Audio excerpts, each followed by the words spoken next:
పాండవుల గుట్ట. తెలంగాణలోని పాండవుల గుట్ట ఇప్పుడు వార్తల్లో ఉంది.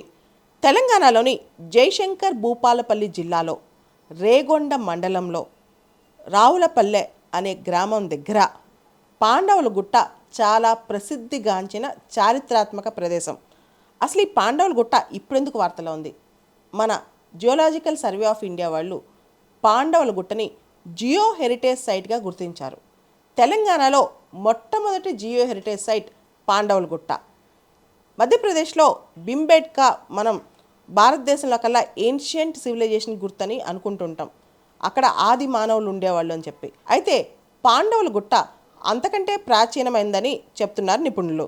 పాండవుల గుట్ట తెలంగాణకి అతి ముఖ్యమైన వారసత్వ సంపద. దీన్ని యునెస్కో వరల్డ్ హెరిటేజ్ సైట్గా కూడా గుర్తించాలని చెప్పి చాలామంది నిపుణులు చెబుతున్నారు.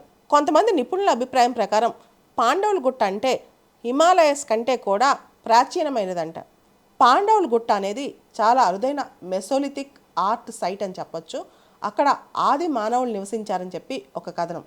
పాండవుల గుట్ట చారిత్రాత్మకంగా అయితే, అంటే దాని వెనకాల ఉన్న కథనాల ప్రకారం అయితే, పాండవులు వనవాసం చేసేటప్పుడు అక్కడ వచ్చి ఉన్నారని, అక్కడ కుంతీదేవి ఆలయం ఉందని, పాండవుల గుట్టలో చాలా పెయింటింగ్స్ ఉంటాయన్నమాట. ఆ పెయింటింగ్స్లో పాండవుల పెయింటింగ్సు, కుంతీదేవి పెయింటింగ్సు, దాని తర్వాత రకరకాల పక్షులు, జంతువుల యొక్క పెయింటింగ్సు, ఇవన్నీ అక్కడ ఉంటాయి.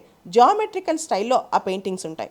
పాండవ గుట్టలో ఎక్కువ మటుకు సున్నపు రాళ్ళు, అవక్షేప శిలలతో ఏర్పడిన స్ట్రక్చర్స్ మనకు కనిపిస్తాయి. ఈ గుట్టల్లో పొరలు పొరలుగా ఒకదాని మీద ఒకటి పేర్చినట్లుగా అనేక శిలాకృతులు కూడా కనిపిస్తుంటాయి.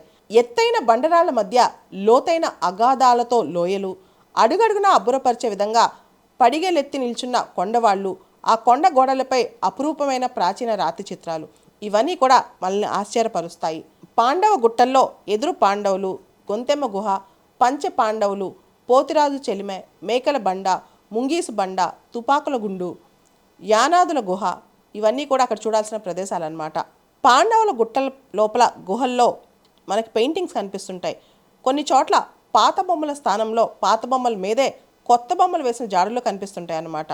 ఈ బొమ్మల్లో శాకాహార మాంసాహార జీవులు, మనుషుల బొమ్మలు ఉన్నాయి. వీటిలో జింకలు, చేపలు, మేకలు, కుక్కలు, కుందేళ్ళు, తాబేళ్ళు, పాము, చిలక, సీతాకోక చిలక, ఇలా రకరకాల జంతువులు ఇక్కడ మనకు కనిపిస్తాయి. ఎక్కువగా ఈ పెయింటింగ్స్ అన్నీ కూడా జియోమెట్రికల్ స్టైల్లో ఉంటాయి. మనకి త్రిభుజం, త్రిశూలం, చుక్కలు వంటి రేఖాకృతులు, దాంతోపాటు కొన్ని శిథిల చిత్రాలు, ఇవే కాకుండా గొంతెమ్మ గుహలో చేతి గుర్తులు, యుద్ధం చేస్తున్న వీరుల బొమ్మలు కూడా కనిపిస్తాయి.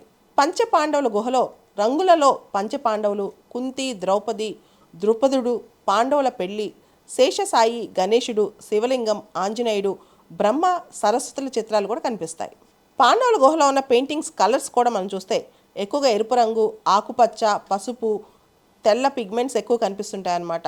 అంటే green, red, yellow, white pigment colours మనకి ఎక్కువ దానిలో కనిపిస్తుంటాయి. జియో హెరిటేజ్ సైట్గా జియోలాజికల్ సర్వే ఆఫ్ ఇండియా పాండవుల గుట్టను గుర్తిస్తే వచ్చే లాభం ఏంటి? ఏదైనా ఒక సైట్ని జియో హెరిటేజ్ సైట్గా గుర్తిస్తే అది ఎర్త్ ఎవల్యూషన్లో కానీ హ్యూమన్ ఎవల్యూషన్లో కానీ కీ రోల్ ప్లే చేస్తుంది. ఆ సైట్ని మనం ప్రొటెక్ట్ చేయాలి.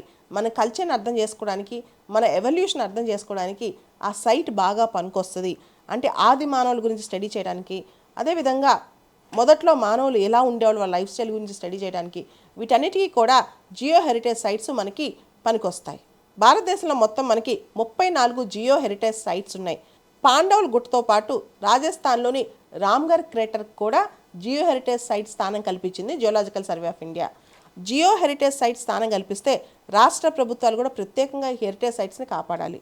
మొత్తానికి పాండవుల గుట్ట తెలంగాణలోనే మొట్టమొదటి జియో హెరిటేజ్ సైట్. పాండవుల గుట్టలో ఒక అద్భుతమైన అంశం ఏంటంటే అదొక బ్లెండ్, అదొక మిక్స్చర్ అనమాట. ఒక పక్క న్యాచురల్ బ్యూటీ, ఇంకో పక్క హిస్టారికల్ సిగ్నిఫికెన్స్, రెండూ బ్లెండ్ అయిందే పాండవుల గుట్ట. సో ఎక్కువ టూరిజంని ఇక్కడ బాగా ప్రమోట్ చేయొచ్చు. గత వారంలో జియోలాజికల్ సర్వే ఆఫ్ ఇండియా పాండవుల గుట్టకు సంబంధించి జియో హెరిటేజ్ వాక్ కూడా కండక్ట్ చేశారు, అక్కడ అవేర్నెస్ తీసుకురావడం కోసం. అదేవిధంగా forest department, geological survey of India, state government, central government, వీళ్ళందరూ కూడా ఇప్పుడు పాండవుల గుట్ట మీద ఎక్కువ ఫోకస్ చేస్తారు. పాండవుల గుట్టలో ఏన్షియంట్ రాక్ ఆర్ట్ చూడటంతో పాటు మనం ఒక న్యాచురల్ శిలాతోరణం, అంటే ఒక ఆర్చ్ లాంటి షేపు న్యాచురల్గా చూస్తాం అనమాట. అది చాలా అసలు ఎవరైనా చేశారా అనిపిస్తుంది, కానీ అది న్యాచురల్ అనమాట. ఆ శిలాతోరణం ఇది చాలా యూనిక్ అనమాట పాండవుల గుట్టకి. పాండవ గుహల్లో ఉన్న ఆర్ట్ పెయింటింగ్స్ వల్ల, ఈ పెయింటింగ్స్ వీటన్నిటి వల్ల మనకి ప్రీ హిస్టరీ, పూర్వ చరిత్రకు సంబంధించి హంటింగ్ వేటాడటం, రిచువల్స్, వాళ్ళ యొక్క ఆచారాలు, తర్వాత వాళ్ళ యొక్క దైనందిక జీవితం, డైలీ లైఫ్, ఇవన్నీ కూడా మనకు అర్థమవుతాయి. పూర్వ చరిత్రతో పాటు 7వ శతాబ్దం 8వ శతాబ్దం చెందిన అంటే మధ్యయుగ చరిత్ర, మిడివల్ హిస్టరీకి సంబంధించిన కొన్ని ఆనవాళ్ళు, దానికి సంబంధించిన కొన్ని ఇన్స్క్రిప్షన్స్ కూడా మనం అక్కడ గమనించవచ్చు.